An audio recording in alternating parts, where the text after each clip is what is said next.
Europe 1 Info. Avec Lélie Mathias sur Europe 1 et ses deux chroniqueurs, Raphaël Steinville et Gilles William Golnadel. Je vous propose un témoignage puisqu'on parlait des propos polémiques de Laurent Nunez, le ministre de l'Intérieur. Écoutez Sarah Doraghi, elle a fui la révolution iranienne en 1983 et cette journaliste est scandalisée par ces déclarations de Laurent Nunez qui défendent le port du voile chez les mineurs. C'est le cas de Mitra et Jazipour, et c'est mon cas, c'est-à-dire qu'on fuit précisément un pays islamique qui impose ces lois-là, et on arrive en France en se disant formidable, on arrive dans le pays des droits de l'homme avec les grandes valeurs de la France, et tout d'un coup, et soudain, on entend Laurent Nunez. Je peux vous dire que ça tord le cœur, parce qu'il y a des gamines dans les écoles qui comptent justement sur ces lois de la laïcité pour être enfin un peu tranquilles et enfin un peu protégées. Parce que parfois dans des cités ou dans leur quartier ou dans leur famille, dans leur entourage, c'est pas évident d'essayer d'enlever le foulard. Donc on ne doit pas être lâché par la République française. Raphaël Steinville, ses propos sont forts. Hein. Oui, ses propos sont forts, mais effectivement, le voilement des fillettes, comment ne pas voir que derrière le voile, c'est une arme politique, un étendard pour les islamistes, c'est une conquête de l'espace public. Si le ministre de l'Intérieur ne voit pas cela, c'est absolument confondant. Ce n'est pas, encore une fois, de remettre en cause la possibilité de pouvoir vivre pleinement sa foi. Mais combien de musulmans, par ailleurs, sincèrement, ne font pas du voile une exigence? Il n'y a pas besoin du voile pour vivre sa foi. Donc c'est vraiment un marqueur de cet islam politique. Je suis un tout petit peu plus modéré pour une fois que Raphaël. Moi, le voile ne me gêne pas dès l'instant où il n'est pas obligatoire, premièrement. Si une femme veut se voiler, elle se voile.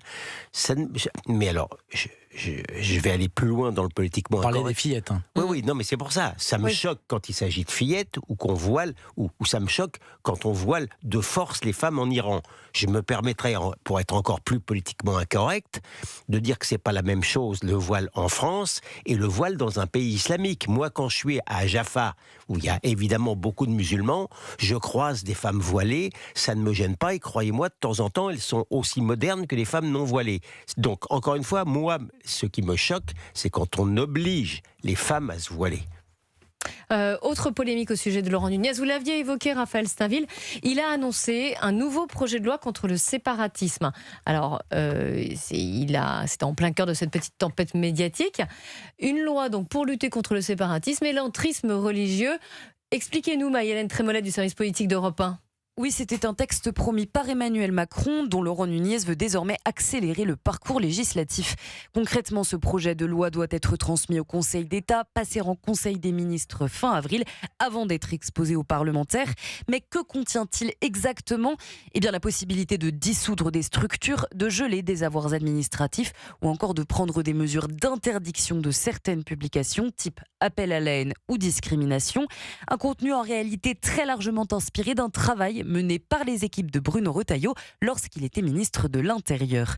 Hasard du calendrier ou coup politique calculé de la part de la place Beauvau, les LR auraient été pris de court puisque le patron de la droite comptait précisément exposer dans les jours qui viennent un texte similaire sur le séparatisme qui devait être présenté au Parlement le 5 mai selon nos informations.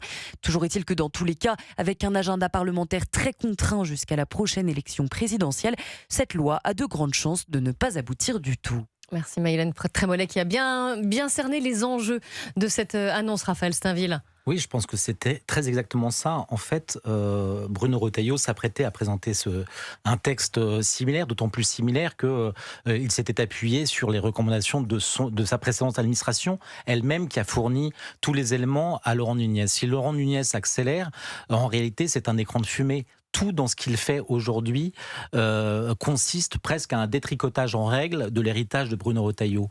C'est vrai sur la circulaire pour la régularisation des sans-papiers, où s'il prend soin, parce qu'il est habile, de ne pas la supprimer, il fait passer des messages à nombre de préfets pour finalement accélérer les régularisations.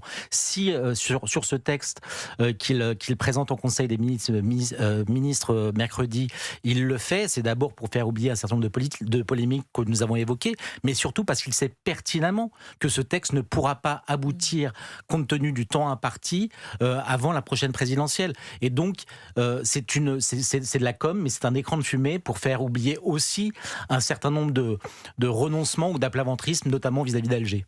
Il nous reste quelques minutes. Gilles William Goldnadel, ce vendredi, le mouvement antifasciste lyonnais, la Jeune Garde, va contester sa dissolution devant le Conseil d'État. Je vous rappelle que la procédure de dissolution avait été décidée en Conseil des ministres le 12 juin de l'année dernière. Vous leur dites quoi? Bon courage pour contester cette dissolution après l'affaire Quentin Dorenc? Oui, enfin, écoutez, ils n'y croient pas eux-mêmes. L'enjeu, il n'est pas là, ils s'en foutent. Ils n'y croient pas eux-mêmes, à la limite. L'enjeu, il est où alors? Non, mais alors, je vais vous le dire, ils s'en foutent, d'autant plus ça les arrange dans leur laïus que la Jeune Garde ait été suspendue, puisque dans leur système complètement fou, comme la Jeune Garde avait été suspendue, alors la Jeune Garde n'était pas responsable de la mort du pauvre Quentin. Non mais je veux dire, il est là leur raisonnement. Donc ils en ont rien à faire. Là maintenant, il a fait un comeback. Monsieur Arnaud a fait un comeback à l'Assemblée nationale. Semaine, ouais. Vous aurez remarqué que ça n'a pas beaucoup ému qui que ce soit. Quand même, Yaël Braun-Pivet a dit que moralement non, c'était écoutez, un posé problème. je vous assure que ce parti antisémite, anti-blanc, Monsieur Mélenchon explique que les blancs sont moches. Lui fait un retour alors même que ses conseillers étaient dans le groupe qui a tué Quentin Dorenc. Ils le font passer, le pauvre, pour un nazi. Et de quoi on parle ? On parle des maires du parti antisémite de Seine-Saint-Denis qu'on fait passer pour des victimes alors qu'ils désarment la police. Il y a un retournement accusatoire invraisemblable. À cause de qui ? Au risque de me répéter, à cause des compagnons de route qui font la vie belle au parti antisémite et qui en sont à inventer le racisme là où il n'existe pas. Raphaël Steinville. Oui, sur la dissolution de la Jeune Garde et le prononcé que doit rendre le Conseil d'État, je pense que la justice a un temps de retard. Parce que si la Jeune Garde n'existe plus, tout le monde l'a bien compris aujourd'hui, elle s'est déjà reconstituée et d'autres groupuscules agissent avec les mêmes méthodes, la même violence.